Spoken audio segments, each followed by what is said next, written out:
a very, very cheeky little smile there, Shay Gunner. Welcome along. Before we dive straight into the weekend's action, a massive thank you to everyone who has signed up for the Thing About Arsenal Club since we launched last week. We've been absolutely blown away by your support. And we, of course, have our winner for the framed Arsenal shirt signed by Thierry Henry. We are delighted to announce that the winner is Joe Iwasaki. Joe, huge congratulations. Thanks for being one of our first members of the club. And please tell us where you're going to put the shirt. And when you've got it, please, if you're happy to, send us a picture. Yeah. Let's see what that looks like. I'm so jealous of that. So jealous. Do you like That's a good prize. I would really like that. Well, you should have signed up then. Well, I did. I signed up 28 times. Yeah, you no were, chance. You were excluded, unfortunately. But thank you to everyone who entered. We're also loving the Thing About Arsenal Club Discord, and we hope you're enjoying everything so far. Lots of you getting stuck in. We've got a brand new exclusive episode dropping tomorrow for you as well. More on that later. And now, a massive welcome to a very special guest on the pod today, Shay Gunner, everyone. Welcome, welcome. Thank you, guys. If you had that shirt, Shay, where would you put it in your house? I think I would. Signed by Henry. Yeah. My goat. Yeah. Yeah, it's never coming off. Well, it's just everywhere. Yeah. Yeah. Bedtime, We're just taking it into each room with you. Yeah. It's a bit like, when like they win the Champions League and they like post it next to their bed, in bed with them. I don't think that's what I would do. I like that. If it is signed by the Thierry Henry, that's not coming off my body. Mate, that's so good. That'd be bucket list stuff. But yeah, enjoy that, Joe. Right then, where else shall we start? Sorry, was that a bit enthusiastic? No, it's good. Deservedly so. I'm feeling good You today. are. Good energy I'm feeling for a Monday. good today. Right. Arsenal 3, Coventry 0. Goals by Kai Havertz, Bukayo Saka, and Martin Odegaard. A 3-0 win on the opening day of the season. Shay, can't ask for much more from the Arsenal boys, can we? I'm so happy with that performance. Yeah. I think teams that come up, it could be tricky because they want to prove that they deserve to be here. And we smashed it. We looked so comfortable. We looked so good.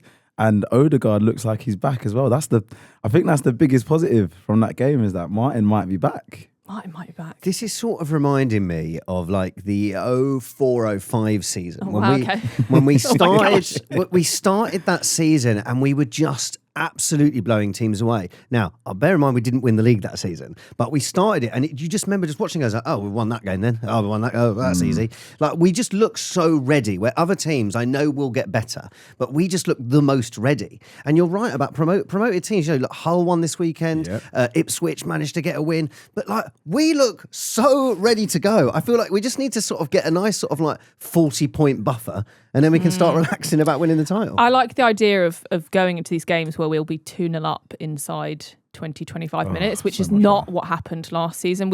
Last season we won by only a 1-goal margin on 20 occasions. What? 20 times. Is that factual? Yeah. I felt myself getting only nervous facts again. Here, Shay. Only facts. We don't make stuff up here. Yeah. Which was not good for any of our heart rates, hairlines, or the amount of Botox we all need. Sorry. I looked sort of at you there. I know. Sorry. Direct. And also, it does look like we're going to be back to that Arsenal where we make it easy to score goals. So we scored 88 goals in the 2022-23 season, 91 goals in 23-24, only 71 goals last season. Wow. Don't care because we won the league, but we look like we are looking a bit more free going forward. But it was great. It's like at the end of last season, it was like, I don't think Arsenal will be happy with their style of play. Yeah. And we're literally at the stadium partying. We're like, this is great, but I didn't enjoy the style. Now we're having a great time. Now we're going to have both. You were at the game. Yes. Shay, you went to a fancy opening night thing, didn't you? Tell us a little bit about where you watched this game from. Yeah, I went to opening night with Sky Sports and Now TV. And it was spon, good. #ad, #brand. Yeah, is this to buy my own ticket? Yeah. So obviously I'd rather be at the Emirates every single day of the week, but it was a good event. Saw Jamie Redknapp. That guy is handsome. Man. Thank you. Proper. He's really handsome. Saw Paul Merson. And a few other people. Not as handsome, but he's aging well. Yeah. Giggs performed after the game, and it was good, man. A lot of people went there to hate watch. Okay. And literally within minutes, they could just see this is not going to be a successful hate watch. Yes. So it was good, man. You heard a lot of rival fans going, there's a chance. Oh, no. There's always a chance. You never know with these opening games. But actually you do know because we are much better than Coventry. Yeah. Someone who I think had a really, really good time out and looked almost, again, back to his best, Bukayo Saka. Bukayo Saka, goal, looked much fitter. And he's spoken about his return to fitness after the World Cup. Because I don't know about you, Shay, I thought we just wouldn't see him for weeks. Yeah, there were rumours that we wouldn't see, definitely not Saliba. But seeing Rice and Saka, I was quite shocked. I didn't expect to see them. But we've seen Saka's braids on game week 1. So. Yeah, talk to me about, do you like that look on him? I like whatever he does. But Nice. I thought at one point he went bald. And so did I. Yeah, and I was deeply concerned because we didn't sign it off as a fan base. Like, these kind of decisions, you've got to check in with us. You know what I'm saying? So I'm glad he's not bald. Especially ahead of his wedding. Like, I wonder whether he's trying out some looks. Because you can't make big changes before you get married, right? Yes. Do you know what it is? So in Nigeria, we have a traditional wedding and you wear something called a fila, which is like a hat. Okay. And an afro is just a bit more difficult to get into the hat. So we thought he went bald so he can fit his head in the hat, but actually braid does the same job. Okay. So it's a bit more, it can squeeze your head in a bit easier. Phew. When is the wedding? I've not got my invite. Have you got yours? Not yet, actually. Yeah, well, you get invited to Sky and Yeah, now I was about to say. but not B's wedding. He sent you some Nando's sauce as well, didn't he? He did, yeah. Right, well, keep your eye on the post then for that invite. I won't hold my breath for mine. But he has said, coming back from the World Cup, I took 7 days off and then started to train again. I've put in a lot of work since then and I'm feeling good. This could be, I think I sat here last season and said, this is the season where Saka goes to the next level. Okay. I'm going to say that again. Yeah. This is the season where Saka goes to the Mohamed Salah level. But there's been, it's so weird last season that we actually got it over the line and Saka didn't have a great season. Usually he's the one carrying us. Saka didn't have a great season. Odegaard's in and out. And I so agree. Like Saka, he just looked 20% better player. Looked a bit nippy, innit? But he also, the fact he was trying to come around the outside of defenders, they've been all this talk like, oh, he can't overextend his Achilles and like he hasn't got but like he just looks bang fit again. And like, thank God that Tuchel's a moron and didn't think playing him in the semi-final would have been a good idea. Like he's had an extra bit of break. Yeah, man. Scored a hat-trick against France just to stick 2 fingers up to Tuchel. I honestly, I just cannot believe how confident, how excited it's. Look, it's wonderful. Shay, what do you think would be kind of a good season for Saka? Like, how many goals are we talking? So 7 goals, 7 assists last season. Yeah. His kind of highest best performing season was 23-24, 16 goals, 12 assists. Did he have 16? What did he have in 22-23? 22-23, 14 goals and 12 assists. So it's kind of gone in like a bit of a up, down. Yeah. We want him to go up again. I kind of want to see lots of non-penalty goals. I'd be really happy with 15 and 15. That would be a spectacular season for me, genuinely. Because he does so much more than just the goals and the assists. Like, all of the football goes down the right. But now with the dynamics with Calafiori and Tzolis, I think there's going to be a lot more balance. So if he can get 14 and 14 or 15 and 15 and just deliver the 8s, 9s out of 10s, which he does most weeks, I'll be very happy. But the biggest thing about it is that we've not had Odegaard, Havertz and Saka with Ben White behind. And Ben White's actually the backup to Timber. And it's like that as an attacking force. That dynamic. I mean, that's huge. And you think because it was like 2 years ago, you sort of feel like, oh, that was that period of time, that was that team. We're like, no, they're still there, and they're all still like in their 20s. Like, if they're fit and ready to go, you take that over Vinícius Jr. any day of the week. It feels weirdly nostalgic having Ben White, Saka, Odegaard. It's old school. It's old school. It's 2 seasons ago. We're Ben back. White's 28. My brother was absolutely convinced when we were watching on Friday night that Ben White's going to have a player of the season type season. It was like, this is our player of the season. But he looked That's so a big fit. shout. Yeah, he did look fit. That dynamic is pure champagne. Like, they just get each other. Yeah. It's so the overlaps, the interchanges, the triangles. But it's that difference, isn't it? Of like, we look at, this is why it's so open for Arsenal to win it this season, because all those other teams going through transitions. But like, just talking about those 3/4 players, it's just knowing where they are all the time. And that's why it's so smooth. Brighton actually had it in their game as well. Like that, those passing lanes and just knowing where each other are, telepathic. Like, but we have got that with this team. Man, I'm excited. So excited. Someone who we didn't see was Bruno Guimarães. I don't know whether you fell foul to this tweet that we all did. I didn't. You didn't. I did. Straight Well, away. you're going to be out for 5 to 6. Yeah. So someone in our WhatsApp group screenshotted a tweet that said he'd had some sort of degree hamstring Grade tear 3. and it would be out for several weeks. Now, I read that aloud to the people that I was with having dinner, which caused a bit of a meltdown, and then had to very quickly be like, oh, hang on. Yeah. That's Well, not, that's it's not a straight real away. person. What's the truth? The truth is, I got sent that tweet Yeah. by Johnny Dutch. I'm going to call him out. Johnny, who posted that, and I clicked on the person who had and the guy who tweeted it had 99 followers. And it's just one of those tweets that the algorithm's just picked up, and suddenly it's got 1.5 thousand likes, and I was like, well, that's a fact. Yeah, it looked real. It looked real. But I have spoken to my sources. Oh gosh, here we go. Right, go. so Shay, sorry, Here we go. before you start, can I just Is there say, law behind his sources?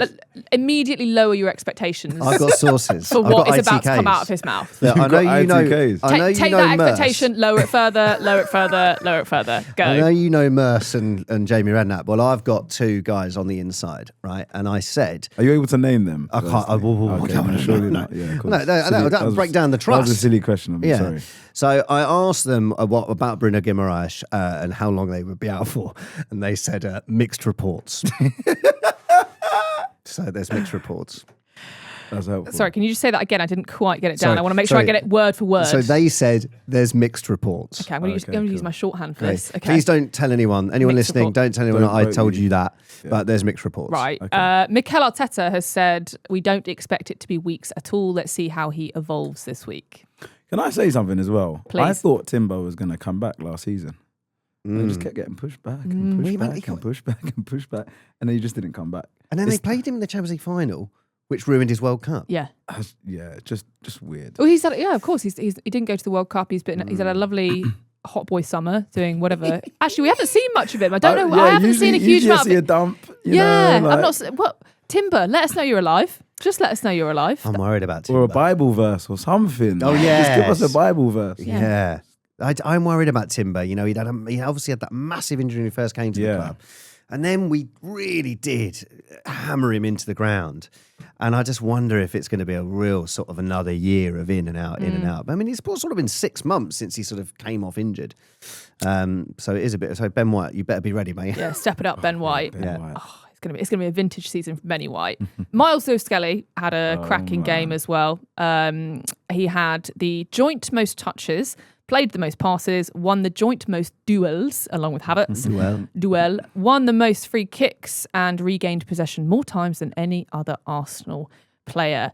What's glorious is that Arteta said last week in his press conference he is 100% staying, and all week I've had Man United fans getting so excited about how much they want him.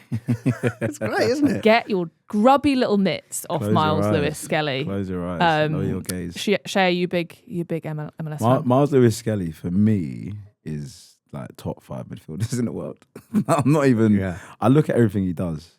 He's strong as an ox. He's got that low center of gravity. He can pick it. That pass that him and Calafiori are developing some kind of like bromance on the pitch, where he keeps finding him with these inside reverse passes. I'm just like, this is one of the best midfielders ever, and we just had him fermenting on the bench for like 95% of the season. He changed the end of last season. Fermenting.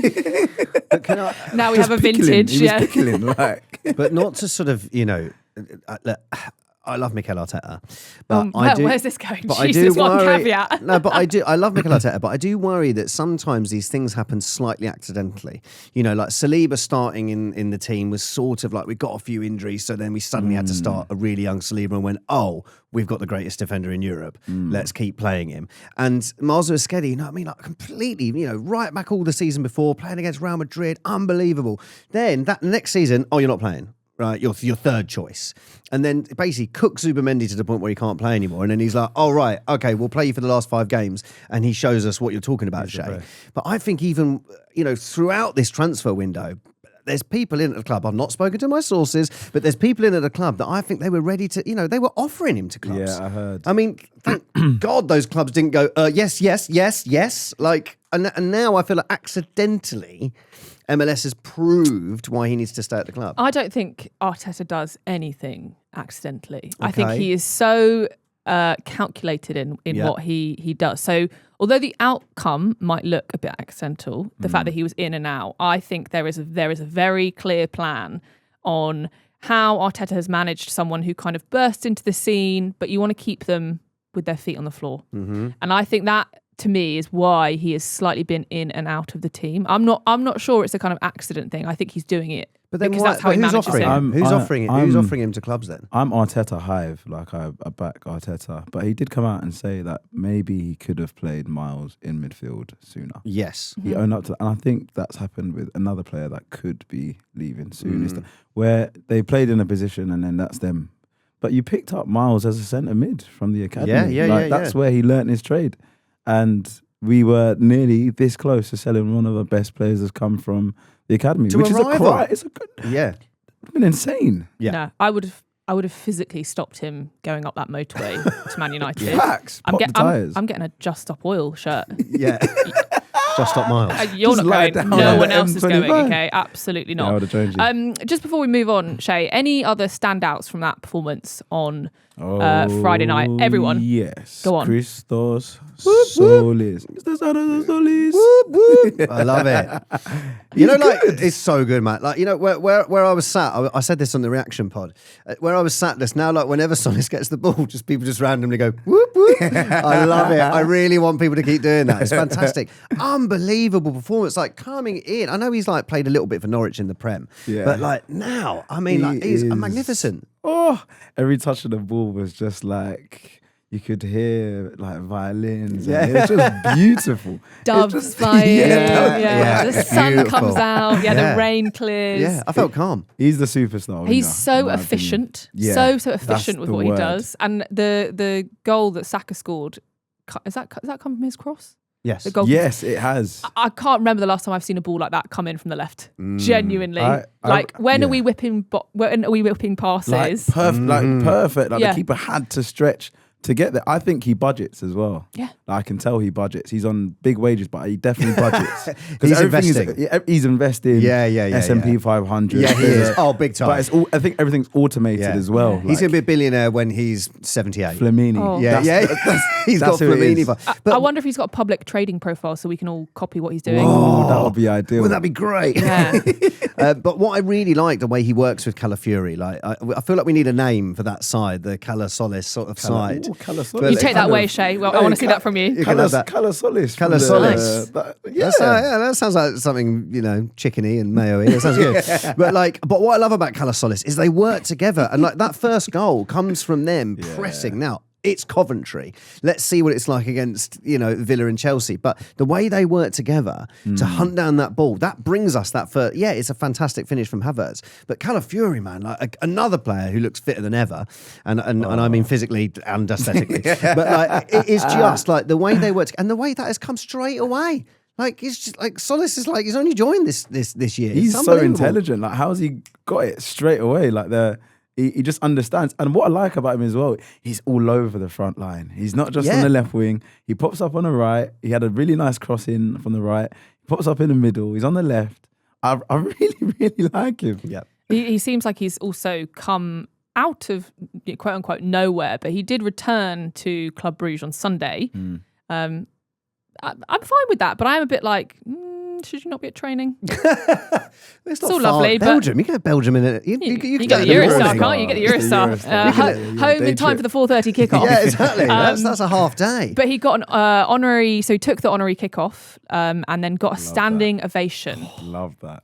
That is literally love that. Rare in football, in contrast with what we saw in the 4:30 league. But the thing is though, like I sort of compare this same with Eza. Like I've got like two of my really good mates are Crystal Palace fans, and they're like so delighted Eza went to Arsenal. They were like, if he'd have gone to Tottenham, like we'd have been absolutely livid. But it's like the fact he went to Arsenal, like, no, that's good for him. And I feel like that's the same with the Bruges fans. But it's like what was making me laugh was like you compare that to Isak, who came off the bus at St James's Park, and he had 20,000 Geordies going rat. It's just glorious. Like we've got a much loved player, and he's already in the hearts of the Arsenal fans. He is. We seem to just be taking the most important player. I know. Any team. Yeah, like we'll have your captain, we'll have you'll have your favourite player. We're just like little bro in all these teams, and I love it, man. That's just where we are now. We're the big boys. Yeah. It's nice to be this way around because it wasn't about 15 years ago. Van Persie gone, Alexis Sanchez gone, Nasri gone, but now we are the big boys. We'll be discussing the Gabriel Martinelli situation and Ian Wright's comments on another thing about Arsenal, which will be available to the Thing About Arsenal club members first thing in the morning. You can click the link in the bio to join now. But on the subject of transfers, coming up after this, the Julián Alvarez saga takes another twist. The 26-27 football season is finally here. This is On the Continent, the definitive guide to European football. From Spain to Sweden, Norway to the Netherlands, if it's happening on the continent, we're talking about it. Every Thursday, we're joined by European football experts, including Lars Sivertsen, Nicky Bandini and David Cartledge, as we take a trip around Europe that even Odysseus would be proud of, bringing you every big story from across the continent. And every Friday, we'll get you involved. So send us your questions and we'll answer them. Because European football can get complicated. Never go back to your ex. And this is what they're doing. Are we talking about Mourinho or are we talking about Florentino Perez? We've got all the latest on transfers, wonder kids, managers, plus the stories you won't hear anywhere else. And when the football gets going... Cesc Fabregas has done an extraordinary job. They've gone to the San Siro, they've gone to Maradona, they've dominated possession. We'll be there for all of it. So join me, Dotun Adebayo. And me, Andy Brassel, as we bring you all you need to know from the heart of European football. Just search for On the Continent in your podcast app and listen now. Welcome back to the Thing About Arsenal. Let's do a little around the grounds, shall we? Well, that's nice. See how everyone else got on this weekend. Let's start with the annoying ones. Man City 2, Bournemouth 1. Absolute tin pot club required 2 goals in the last 10 minutes to beat the Cherries. Most importantly, though, Erling Haaland has cut his hair. I thought this was AI. So did I. Have you seen this, Shay? Yeah, I don't like the trim. Don't like No. it? No. It's really bad. That's like sort of like... That's so bad for his brand. Yeah. L'Oreal have just walked out. Well, no also, but it's like- more for you. There are some nice videos. Like, you know, there was one where, like, have you seen one where he's got it sort of all like in little, not plaits, but just in little hairbands. And then I think it's his sisters like chopping off one by one, and then they're like showing his family. Like, I think I would. It's like if ever I shave my beard, you sort of have to do like half. You have to do the little handlebar moustache. You sort of like Careful with the moustache. Yeah. I do the Charlie Chaplin. Cool. Yeah, and a wave, but. But you know, he's got to do that. But I agree. Like by the time he's finished with it, I'm like, that looks like you've done it yourself, mate. One thing as well, I do hope you donated that, Erling Haaland. It looked like he was bagging it up. Fine. It was bagging it up. It did look like Still separate bagging bags. your It was. With Yeah. on scale, putting on some scales. See how much it weighs. Scales. Yeah. They were in individual bags. I think it's a tragedy. I really do. That's just so damaging for his personal brand. Yeah. But yeah, Man City looked like they were missing a rather important midfielder, to be honest. Shows how important Rodri is for them. But they have agreed £86 million for Ayab Bouadi from Lille, who he's, I think, 18. Yeah. He's very clever, both in terms of on the pitch and has some sort of science degree as well. Is he? Yeah, I think he can also. 18? I think he can also play it right back as well. So they're getting a really good footballer. Science degree and can play it right back as I know, well. right? That's crazy. That's what women want. and his name kind of sounds like Baddie as well. So Yeah. Real He is shame. an Ayub Bouadi. Real shame. Yeah. But I think if you are sort of putting all your hopes on an 18-year-old to come in and replace Rodri, like, have a word with yourselves. This is honestly, all of these teams are like, you need to give Maresca time. You need to give Iraola time. Like all of these managers, I'm sure they will get those teams challenging, but it ain't going to be this season. Certainly not from what we've seen this weekend. Speaking of De Zerbi, the smile on Shay Gunner's face.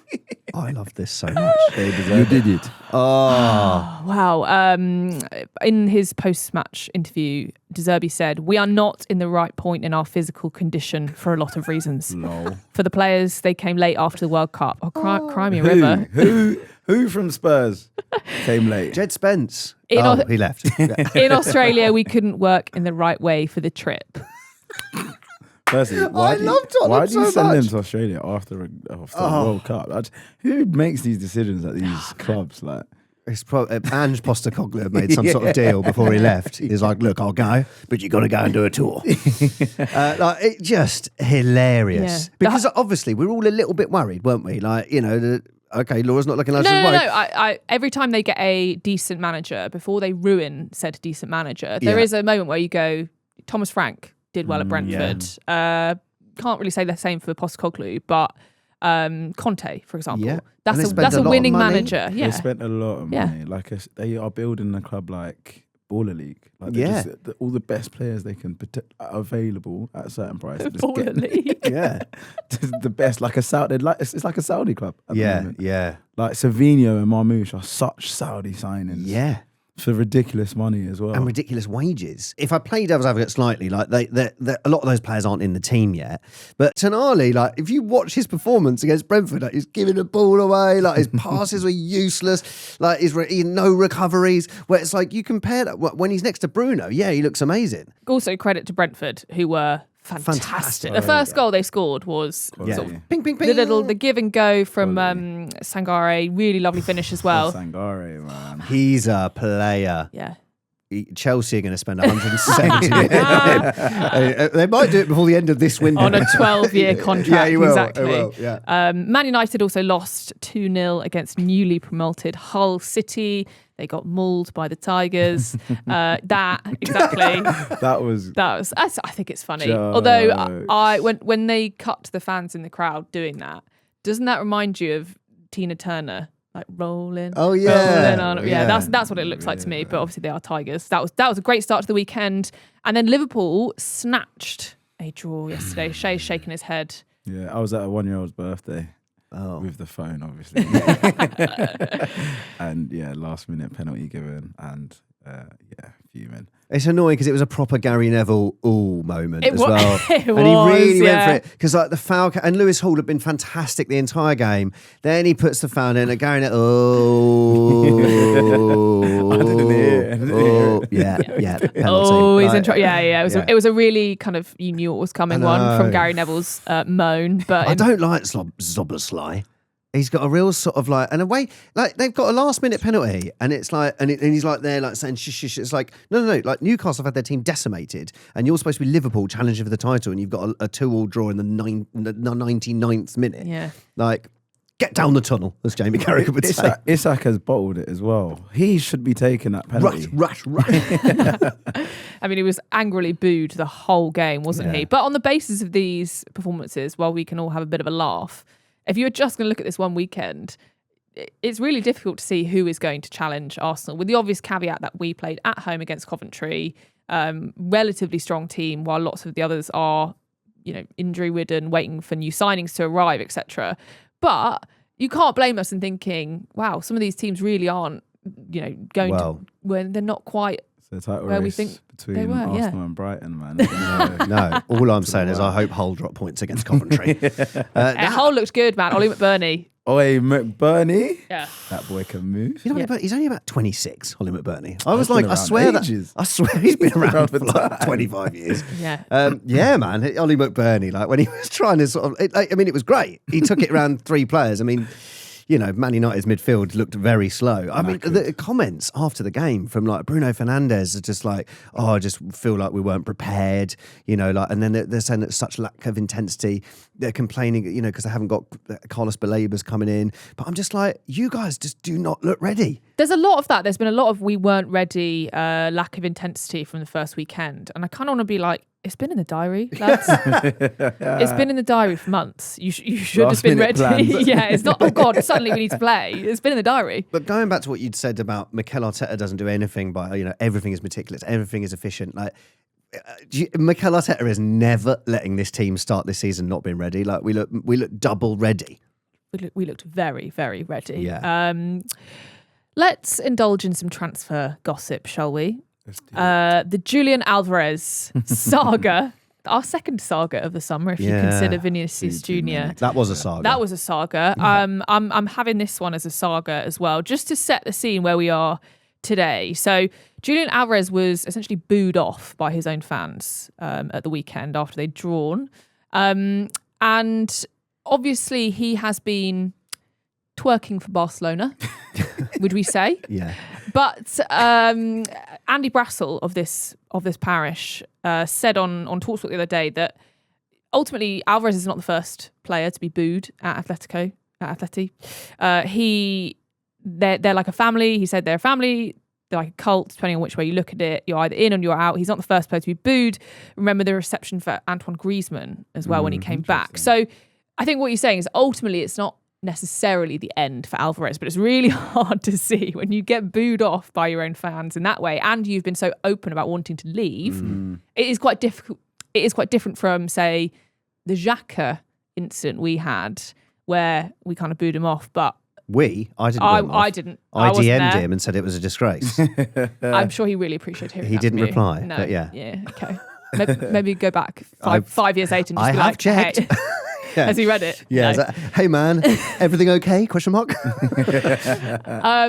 Shay, Julián Alvarez. Julián Alvarez. I believe you've got some theories you'd like to share with us. Yeah. I would also like to say he is twerking quite hard for Barcelona, but it's Barcelona. And if there are people in the fan base that don't want him because he's twerking for Barcelona, you just have to accept it's Barcelona. And I think he would be an amazing signing. But I feel like I've been through that with Fabregas. I don't want that. And Henry. I've and written I that don't down. want, I was like, we've been here before. I don't like want the it. twerking for Barcelona thing every year, forcing a shirt on him and him going, oh no, they've put a Barcelona shirt on me. Anyway, sorry, I've interrupted. But yes. yeah, there are, they're not your sources, obviously, but I've got a theory that makes me think that Alvarez will go to Arsenal. So I brought Here we whiteboard. go. The whiteboard's coming out. I brought the whiteboard. Here we This go. is exciting. How do I get it in shot? That camera will probably get it. This one. Yeah. Okay, cool. All right, then let's go through it. So there's a couple of things that I thought, okay, this is clearly Alvarez is coming to Arsenal. Surely. Right, Hang on, so- I need to get comfy so I can watch this. All right, okay, cool. So there are two attacking players that are potentially leaving the club. We've got Gabriel Jesus, who is number 9. Yep. We've also got Martinelli, who is number 11. Oh God. How many goals did Julián Alvarez score last season? 20. Julián Alvarez scored 20 goals. Is that a coincidence? I personally, I don't think so. Okay. I do not think so. I was worried where we were going with 9/11, to be honest. Okay, That's on the horizon. I'm taking. Okay. Good.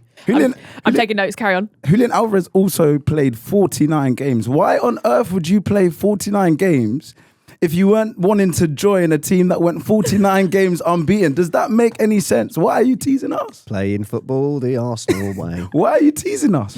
Come on, man. Okay, yeah. No, I mean, I can't imagine there's any other reason why he played 49 games. That's so odd. It's Why would so you play compelling. 49? It's so compelling. It's ridiculous. It's like Jamie Vardy didn't even play the last day of the season because he wanted to finish on however many, it was 300 games or something like that. I know why Alvarez has done that, and thank you for bringing that to me, Shay. You're welcome. And then the final, I think, is probably the most compelling. So 100 as a percentage is whole. So let's say 100 is whole. Yeah. Yeah.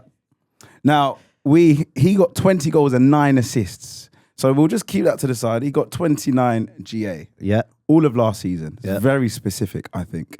We have signed 3 players this season, except for Nkapia. We've just made him permanent. But that doesn't count. It doesn't. For the theory, anyways. We signed Bruno G, who is number 39. Oh my God, this is great. We signed Tzolis, who is number 17. Yeah. And we signed Ezri Konza, who is number 15. Yeah. Yeah? If you add them all together, that equals 71. Does anyone want to fact check that? No? No. Okay. I So trust to you. get to 100, we need Julián Alvarez's 29 goals and assists. That takes us to 100. Oh, and you have to complete the 100 to make it happen. To make Arsenal whole. We need to make them 100. It's magic stuff. It's magic stuff. You don't get this on Countdown. No. You do not get this on Countdown. Carol Vorderman is my goat. That's unbelievable. And tell me, did the moon landing happen? The moon landing? I can't. I'm not at mercy to tell. Okay, fine. Yeah, exactly. Yeah. But it's compelling stuff. No, it is. It is. I mean, that's convinced me. I'm absolutely sold. Yeah. I haven't bought the away shirt yet, so maybe I'll get Alvarez in the back. But also, do you know what? I had to think another thing. 29 is Havertz's number. Ooh. And he scored the first goal for Arsenal this season. Ooh. Which means Alvarez is coming. Oh, we're losing our damn minds here. Good. There has been some chat about this on the Discord as well. Composite Steve says, I can't stand that he clearly doesn't want anything to do with us until it's the last day and he realises he definitely can't go to Barca. Cazorla Hardly Knower says, we can't go a full season with Tzolis as the only true left winger and Eza as the cover. That's assuming Martinelli goes. That's the situation that I'm nervous about, that if Martinelli does go and Arsenal and Arteta look at that and go, Tzolis is doing great, keep him there. Eza as the left, who we didn't really see in that position, that'd be a big gamble for me. I don't love him there. No? First of all, what I would say to Composite Steve is like, well, why did he play 49 games then, mate? Right? Because he loves Arsenal. I mean, you'd obviously agree with that, Shay. I agree. Yeah. And yes, I just don't think they're going to let Martinelli go if they haven't got something in place. So I think something's happening. Whether it's Alvarez, whether it's Yildiz, I don't know. But it's going to cost us, you talk about 100, I think it's going to cost us 120 million to get it done. I think it's interesting that Barcola still hasn't gone to Liverpool. That's gone very quiet, hasn't it? Very quiet. I mean, it's either they're waiting on us, he's waiting on us, or they're just waiting to sell Gakpo. Maybe. But then him scoring that goal, it was a great goal he scored yesterday. Like whether, I don't know why they would be selling Gakpo. Like I don't feel like that's a massive upgrade for that. I don't know. Part of that deal, though, potentially rumoured, is that Viktor Gyökeres would go the other way. So we would say bye-bye to Viktor and hello to Julian. How does that make you feel, Shay? Because for me, I feel quite attached to Viktor Gyökeres, despite the fact that certainly early last season, it wasn't a massively easy watch, but I love his attitude. I loved his attitude before he joined Arsenal, that he clearly wanted to come to us to work really hard. He has worked hard throughout the season, etc. But on balance, it's maybe not the signing that we thought it would be. How would you feel if we'd had one season of Viktor Gyökeres? He wins the Premier League and off he goes. It's really unusual from us. We don't do that. Players normally stay for a little while. He scorched the earth to come to Arsenal. Like, he broke up with his girl. He's like, I'm not playing for Sporting ever again. He's just like, Arsenal is number one. He sacrificed like money as well. So I rate that highly, and I love that. However, I think we play better football without him on the pitch, and that's the main thing, really. Like, it's not. Like, he scored the goals and we appreciate that, but like when he's on the pitch, we just don't look as smooth and as fluid. And I think that's the main goal, is just to play better football and to improve. And if you've been signed for the money you've been signed for, and Havertz is still starting ahead of you, I think we are in a little bit of a pickle there. So it would be sad to see him go, because he works tirelessly. He works hard, but I just think we play better football without him, unfortunately. I think really telling that he didn't get any minutes on Friday night. And Marino is brought on. I wonder if Marino just needed a bit of run out. Coming back maybe slightly later after the World Cup. But head of Gyökeres doesn't signal a huge amount of desire to get the player on and to help us. I do worry, though, that getting rid of Gyökeres, if we imagine that Havertz gets injured... that, again, leaves us in a bit of a difficult spot up front. So where do we go from there? If we imagine that actually we have had that swap, that Alvarez comes in. But don't you think Marino is more like Havertz than Gyökeres? Gyökeres just feels like a different type of striker. I have no doubt in Gyökeres' ability to finish chances. Like, what Gyökeres does do is have a terrible first touch at times and isn't in the right place at times. But, like, he's a fantastic finisher. And I think this season, with our attacking players fit, fit, he might get even more chances. And he still scored 14 goals in the Premier League last year. Like, I'm not eager to sell Gyökeres. Similar to you, Laura, I have a soft spot for him. I defended him a lot last season when my friends kept calling him the clodhopper. And I kept being like, no, man, he's good. He's good. But like, I What don't does know. that mean? Sorry, because I don't know. Clodhopper. I actually saw the definition of it the other day. In fact, can we get the definition up thing? Isn't It's it quite a type funny. of shoe or something? No, it's better than that. I laughed because that's what I It thought it sounds was. funny, innit? No, it's better because it's so specific to. Hang on, let me. Are you Hopper. being? Is this a mean thing? No, it's not sort of mean. It like. Let's see if I can. You're being mean about Gyökeres. Let me see if I can find it because I did get like. Oh, here it is. Here it is. Right, clodhopper. Right. Have you ever seen the funny way people trudge across a muddy field? Okay. They often widen their gait and start to walk in a little like they've pooped in their pants. This is because they're clod hopping or moving to avoid the clod. Clods are the lumps of mud, manure, and clay that you're apt to find in country fields. A clodhopper who's someone who has spent most of their time in fields of clod. A farmer, perhaps. It's kind of accurate, isn't it? It's harsh, but That's harsh. If you're listening, I'm only joking. I think the fan base will certainly, we're all in agreement that we would struggle with the sort of aesthetics of that deal because we love Viktor Gyökeres. But in terms of the player himself, as you said, Shay, I couldn't agree more.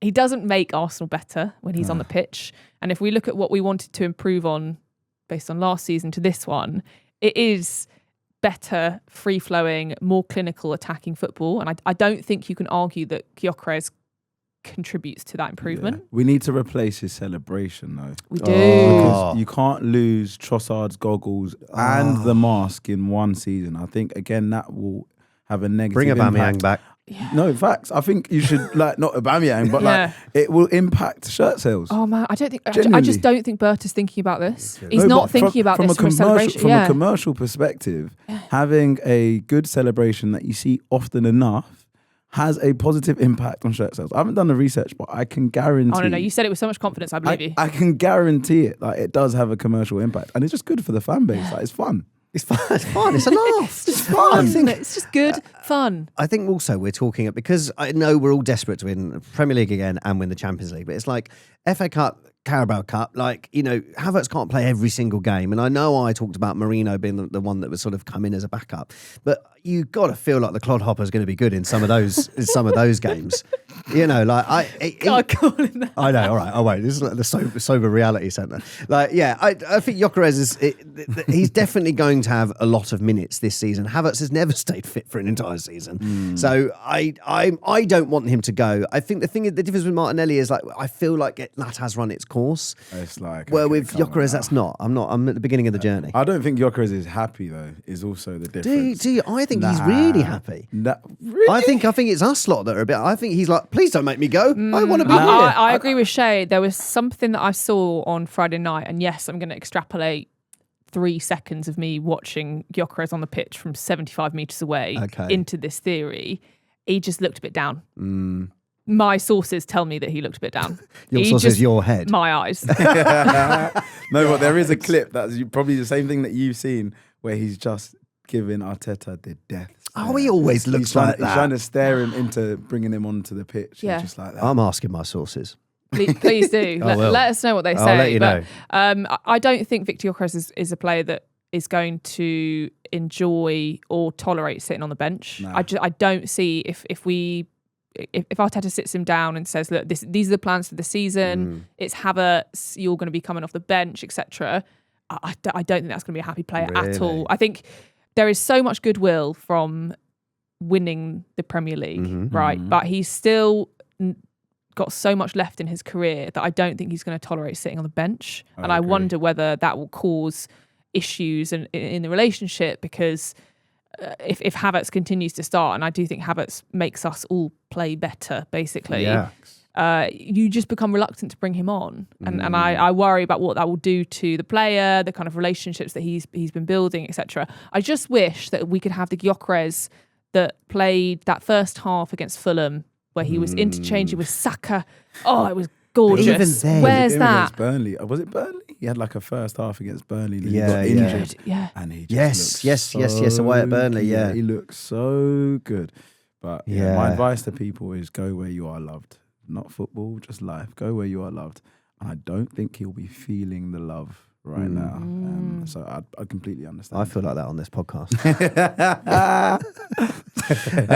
Go where you're loved. Yeah, I'm going to Arsenal Vision. Big transfer. Yeah, man. Like I don't know. It's just the thing is, if we're going to bring in Alvarez, does space need to open up? But as you say, it's very unlike us. It's more City that do that kind of thing where it's like, you have half a good year. But he was our top goal scorer in the Premier League last year. He's got 14 goals. Savage, isn't it? I just like, I don't know. But I think that's where we are now, though. I think we are beyond the like. It's just you perform, and okay, cool. You've got a place to stay here. If you don't perform, then we are going to have to find a solution. And if the solution isn't you improving your performances, then the solution has to be, well, you're not going to get on the pitch. And I think that's just where we are. We've got the gold badge now. We are going for bigger things. Yeah. We're going for the Champions League. Yeah. You know?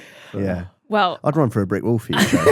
Just saying that. Well, on that note, go where you are loved. Shay, thank you so much for joining us. Thank you for absolute having me. star. We do whiteboard as well. He bought chocolates. He bought some chocolates as well. He bought dear Gillian, listener. the original shells, right? They are top tier chocolate. Praline, man. Absolutely. Yes, getting that praline. I'm Superstar. counting the calories. I can't. And thank you for listening to this episode of The Thing About Arsenal. We want to hear from you. As always, you can email us show@thingaboutarsenal.com or message us on our socials @thingaboutarsenal on Instagram and @aboutarsenalpod on X. Shay, you are @Shay Gunner. That's it. That's it. On Instagram, it's a bloody.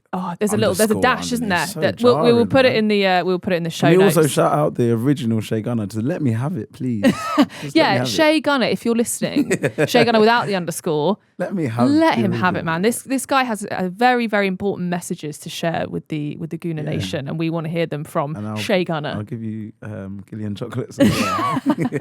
I'm @Clodhopper, by the way, if you're trying to find me.